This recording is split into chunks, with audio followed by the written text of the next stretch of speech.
Hey there, spiritual explorers. Kira Siva here, spiritual healer and guide, helping those on the path of spiritual awakening. In today's video, we are going to explore how to recognize your beliefs. These are two ways that I have used on my personal journey, and I found them to be very successful for me. They are very accessible, and once you get more of the hang of them, they really do become like second nature, like a lot of beliefs that we are unconsciously picking up. So the first one is to listen to language. Listen to the language that you are speaking, and listen to the language that other people are speaking. When you are out there exploring and you hear people talking about doing a detox, like social media detox, like a language detox, once you understand the power of language, a lot of people decide that they want to get the ick, the toxicity out of the language and go through a purification process with that.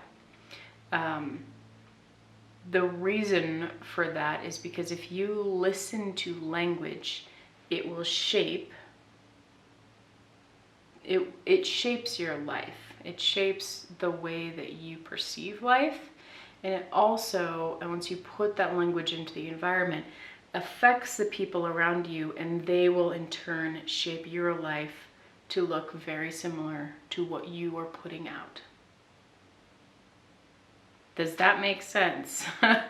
So, the language that you use is a first indicator of what your beliefs are about.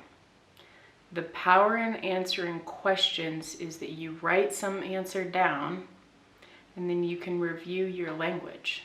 And there's so much that we can miss in the stream of consciousness as we are going through our tapes and our cycles and the stories of how everything is. But when you write it down and then you become the non-judgmental observer, so cool for you, then you start to be able to see what is actually my belief.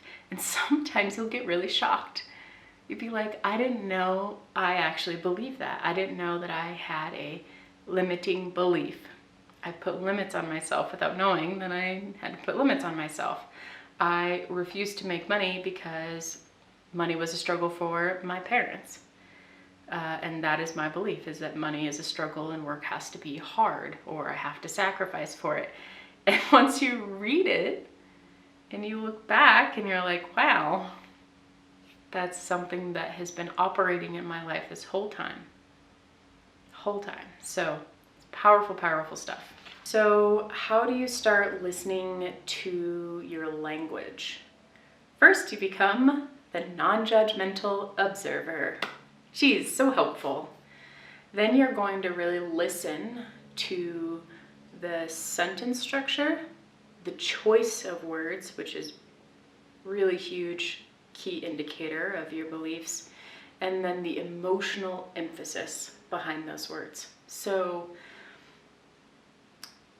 when you feel in your body the emotional ping of things, the feelings of stuff that come out of you, that is a strong indicator that you have, however that feels, belief about it.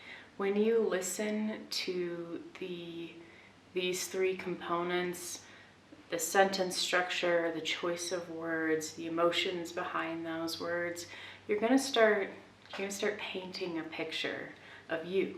You're gonna start painting this deeper understanding of why you do what you do and how you actually get to doing that in the world. Another really important part of this is to really tune in and start to listen to the world around you. So again, becoming the non-judgmental observer is really critical. And I promise you're gonna have so much magic in this. So just get really good at not judging. So you want to listen to the language around you. You want to listen to what do your coworkers say? What does the music on the radio say? What do the DJs say? What does the movie you're watching say? What do your friends say? What does your family members say? Who do you talk to the most? What do they say? And just listen again for the sentence structure, the choice of words, and the emotions behind those words. And remember to always stay curious. Don't necessarily assume or judge that you know exactly what that person or that thing or that phrase means. The whole point of exploration is to be curious and to wonder. It adds a lot of zest to life. So if you do that, you'll also find, as a wonderful byproduct, that not only is it deeply insightful, it adds a lot of spice, a lot of interest, a lot of intrigue on what is going on underneath the society and the culture and the voices around you.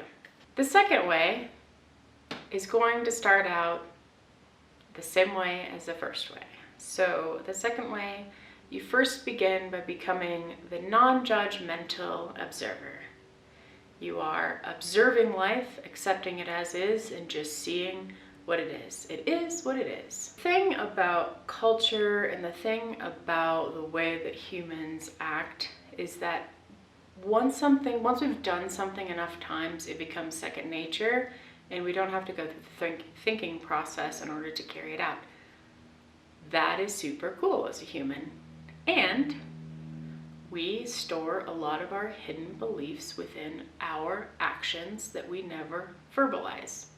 So we just assume things are, this is the way it is. This is the only way that you do this. This is, of course, the way you do this. My invitation to you is to start examining the little and the big things that you do as actions in your life that don't necessarily always get verbalized. The example I'm going to give you is about folding laundry. Let's even make it more specific. We're going to fold the towels. Now, the way that I fold towels is actually probably different than the way that you fold towels. And actually, I know for certain it's different than the way other people fold towels, because I've changed the way that I've folded towels quite a few times in my life, depending on the towel and my needs. So, I don't know if you've ever been with that person or around that person where you fold the towel this one way, and how do you not know that that is the only way that you have ever folded a towel? That is what you do. You fold the towel that way. Surprise! That is an unconscious belief about how to fold a towel. It never ceases to amaze me how attached people are to doing certain things in very specific ways that they learned how to do them, and that's the only way. Sorry to be that person, but actually there's a bunch of ways to do a ton of stuff. Now, in terms of you wanting to explore yourself, that is a really interesting little avenue to start looking at, because what you want to be able to do is you want to be able to look at yourself from a lot of different angles. And you want to be able to look at your beliefs and your actions and your words and your feelings from a lot of different angles. And you will be more apt to catch the hidden things, the secretive things, the quiet things, the deeper things, if you are able to look at yourself through non-judgmental eyes. The reason that I bring up this second thing is you really just observe how you go about living your day-to-day life. You just observe it. Maybe you drive on the same path. Maybe you are right-handed and you brush your teeth with your right hand. Maybe you fold your towels in a certain way.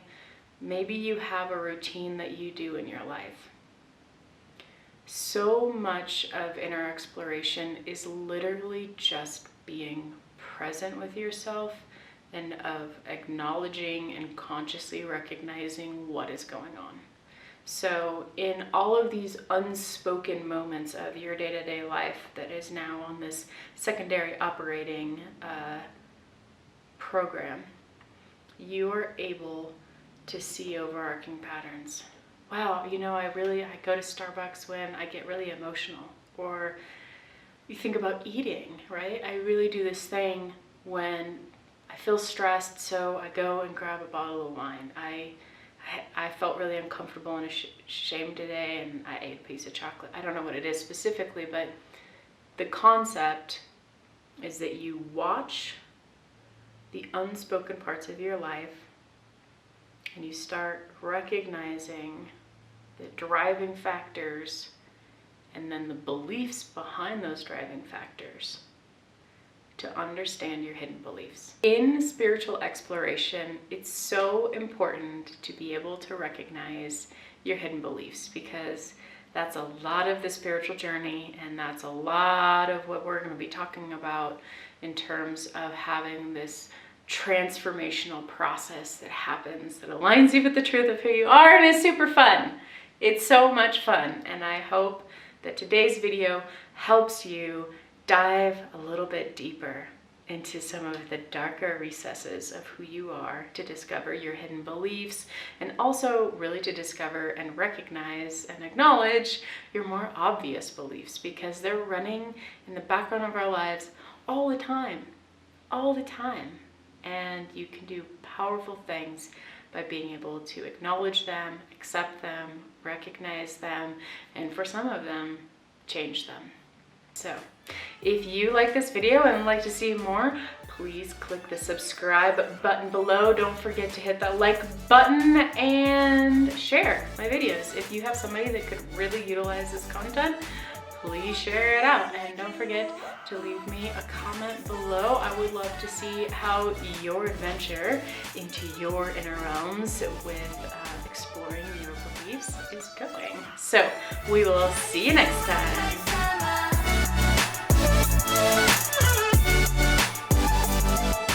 No one can do it like you.